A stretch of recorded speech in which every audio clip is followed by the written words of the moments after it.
بسم اللہ الرحمن الرحیم۔ السلام علیکم ورحمۃ اللہ وبرکاتہ۔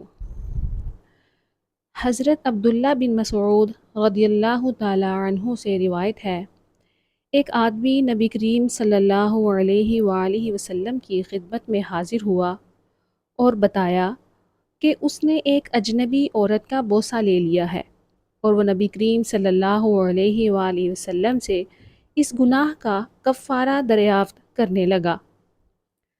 رسول اللہ صلی اللہ علیہ وآلہ وسلم نے اسے کوئی جواب نہ دیا۔ پھر اللہ تعالیٰ نے یہ آیت نازل فرما دی، وَأَقِمِ الصَّلَاةَ طَرَفِيَ النَّهَارِ وَزُلَفًا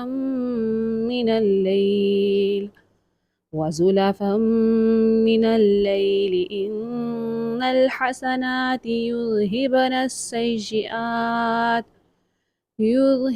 السَّيِّئَاتِ ذَلِكَ ذِكْرَىٰ لِلذَّاكِرِينَ۔ دن کے کناروں میں اور رات کی گھڑیوں میں نماز قائم کیجیے، بے شک نیکیاں گناہوں کو ختم کر دیتی ہیں۔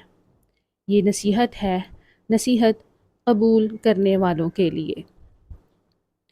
اس آدمی نے کہا، اللہ کے رسول صلی اللہ علیہ وآلہ وسلم، کیا یہ رعایت میرے ہی لیے ہے؟